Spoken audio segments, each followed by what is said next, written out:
পরিবর্তন হচ্ছেই, তাই মমতা ব্যানার্জি ভয় পেয়েছে। উনার তো গুন্ডা বাহিনী ছাড়া, সন্ত্রাস বাহিনী ছাড়া আর কেউ নেই।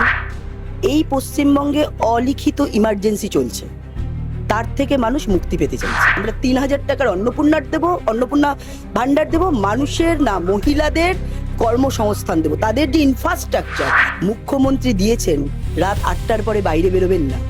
এবং যে কোনো জায়গায় ধর্ষণ হলে যেভাবে ধর্ষকদের পক্ষে তিনি দাঁড়ান, খুন হলে খুনির পক্ষে দাঁড়ান। উনি আগেও ধর্ণা দিয়েছেন, ধর্ণা দেওয়ার পরে ক্ষমতায় এসেছিলেন, তিনি বিরোধী ছিলেন, আবার ধর্ণা দিচ্ছেন তিনি, আবার উনি বিরোধীতে যাবেন। পুলিশ চাইছে সাধারণ মানুষকে ভয় দেখিয়ে গুন্ডাদের, সন্ত্রাসবাদীদের সাম্রাজ্য তৈরি করতে। 1 মার্চ থেকে শুরু হয়েছে পরিবর্তন যাত্রা। আজকেও আপনারা বিষ্ণুপুর বিধানসভার আমতলা থেকে শুরু করেছেন। ইতিমধ্যেই দেখা যাচ্ছে নানা রকম বাধার সম্মুখীন হতে হচ্ছে। বাধার সম্মুখীন হবে, এটাই স্বাভাবিক, কারণ পরিবর্তন আসন্ন, পরিবর্তন হচ্ছেই, তাই মমতা ব্যানার্জি ভয় পেয়েছে।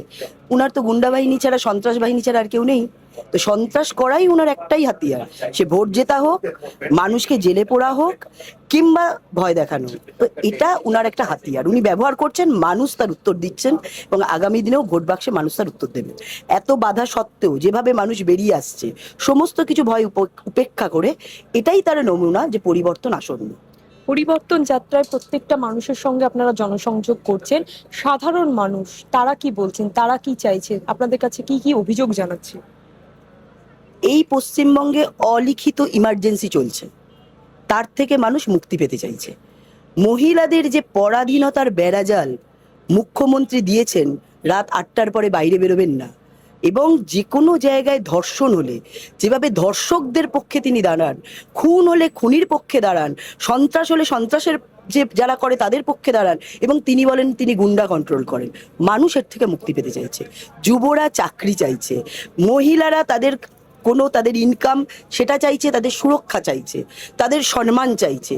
তো স্বভাবতই সবাই, কারণ সব থেকে বেশি প্রতারিত সাধারণ মানুষ, তাই সাধারণ মানুষ এর থেকে মুক্তি পেতে চাইছে। ভোটের আগেই দেখা গেল যে লক্ষ্মীর ভান্ডার বাড়িয়ে দেওয়া হলো, 1500 টাকা করা হলো, কিন্তু এতে কি সংসার চলে সত্যি?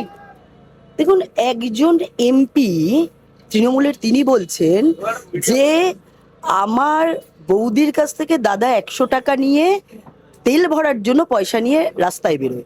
তাহলে ভাবুন, উনার কথাতেই বোঝা যাচ্ছে যে যুবকদের তিনি কিভাবে রেখেছেন।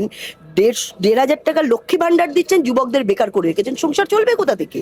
তো স্বভাবতই আমরা 1,500 নয়, আমরা 3,000 টাকার অন্নপূর্ণা ভান্ডার দেব, মানুষের না মহিলাদের কর্মসংস্থান দেব, তাদের যে ইনফ্রাস্ট্রাকচার সেটা ডেভেলপ করবো। 5,700 কোটি টাকার যে ডেভেলপমেন্টের কথা অমিত শাহজি বলেছেন, আমরা সরকার এলে, অর্থাৎ বিজেপি ক্ষমতা এলে, আমরা সেই ডেভেলপমেন্ট, মহিলাদের ইনফ্রাস্ট্রাকচার দেব।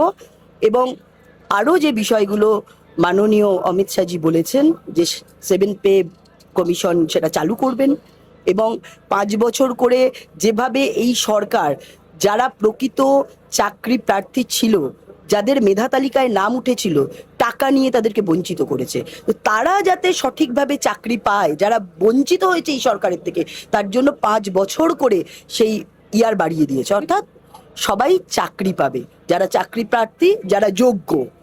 এটাই হচ্ছে বিজেপি এলে এই পরিবর্তন করবে। প্রশ্ন করব, মুখ্যমন্ত্রী তিনিও ধর্নায় ওখানে অবস্থানে রয়েছেন, এবং পাশাপাশি আজকেও আপনাদের এই সভাতেও সামনে যেটা শোনা যাচ্ছে যে বজবজে বা বিভিন্ন জায়গায় আপনাদের মঞ্চে বাধা দেওয়া হচ্ছে। দেখুন, আমি আবার বলছি যে এদের সন্ত্রাসটাই হাতিয়ার, কারণ মানুষ এদের পক্ষে নেই। এসআইআর এর কথা তো মুখ্যমন্ত্রী বলেছিলেন 2005 সালে, যে 2002-এ এসআইআর এর পরে সংসদে ভোটার লিস্ট জুড়ে কে মেরেছিলেন? মুখ্যমন্ত্রী। তিনি বলেছিলেন এই ভোটার লিস্ট ভুলে ভরা ভোটার লিস্ট, এই ভোটার লিস্ট সংশোধন না করলে পশ্চিমবঙ্গের পরিবর্তন সম্ভব নয়। তিনি আওয়াজ তুলেছিলেন। তারপরে তিনি কিছুদিন আগেও বলেছিলেন এখানে বিভিন্ন বাইরের লোকেরা ঢুকে রয়েছে, ভোটার লিস্ট সংশোধন করো, সবাই বাড়ি বাড়ি যাও। তো মানুষ বাড়ি বাড়ি গেছে, এসআইআর হয়েছে, আরো 12টা রাজ্যে এসআইআর হয়েছে। কোথাও এরকম গন্ডগোল দেখেছেন এই পশ্চিমবঙ্গ ছাড়া? তো এই পশ্চিমবঙ্গ অনুপ্রবেশকারীদের, সন্ত্রাসদের, খুনিদের নিয়ে তারা যুদ্ধ জয় করতে চায়, অর্থাৎ ভোট জিততে চায়, ক্ষমতায় থাকতে চায়, ইনকাম করতে চায়, কিন্তু মানুষ সেটা করতে দেবে না। এসআইআর হয়েছে, বিভিন্ন বাধা দেওয়া সত্ত্বেও, মানুষকে ভুল বোঝানো সত্ত্বেও এসআইআর হবে এবং সঠিক ভোটার লিস্ট করেই ভোট হবে। উনি আগেও ধর্ণা দিয়েছেন, ধর্ণা দেওয়ার পরে ক্ষমতায় এসেছিলেন, তিনি বিরোধী ছিলেন, আবার ধর্ণা দিচ্ছেন তিনি, আবার উনি বিরোধীতে যাবেন। তো তার অবস্থান স্পষ্ট যে তিনি বিরোধী হচ্ছেন, বিরোধী হতে চাইছেন, মানুষ উনাকে বিরোধী আসনেই বসাবেন। আজকে দেখলাম সকালে পাইক পাড়ায় যেভাবে বোমা উঠলো, যেভাবে উত্তপ্ত হলো পরিস্থিতি, পাইক পাড়া উত্তর কলকাতার মতো একটা জায়গায় এই ধরনের ঘটনা ভোটের আগেই। দেখুন, এটাই তো মানুষকে ভাবাচ্ছে, এই জন্য মানুষ পরিবর্তন চাইছে। উত্তর কলকাতার একটা জনবহুল এলাকা, এই পাইকপাড়া এলাকা, সেখানে সকালবেলা বোমাতে পুরো এলাকা কেঁপে উঠছে। তাহলে এই বিস্ফোরণ কিসের বিস্ফোরণ? এখানে কি মজুদ রয়েছে? পুলিশের নাকের ডগা, পেছনেই থানা, তাহলে পুলিশ কেন জানতে পারছে না? তাদের ইন্টেলিজেন্স কোথায়? নাকি পুলিশই মদত করছে এই ধরনের জিনিস রাখার জন্য, যার ফলে এত জনবহুল এলাকাতে এই ধরনের বোমা থাকার পরেও সেটা পুলিশের কানে খবর যাচ্ছে না? কারণ পুলিশ চাইছে সাধারণ মানুষকে ভয় দেখিয়ে গুন্ডাদের, সন্ত্রাসবাদীদের সাম্রাজ্য তৈরি করতে। নাহলে কেন ওনারা খবর পাবেন না? কেন এইভাবে জনবহুল এলাকায় এই ধরনের ঘটনা ঘটলো? এর দায় কি মমতা ব্যানার্জির নয়, পুলিশ মন্ত্রীর? কি উত্তর দেবেন? সামনে যে ভোট আছে, তারই কি প্রস্তুতি এটা?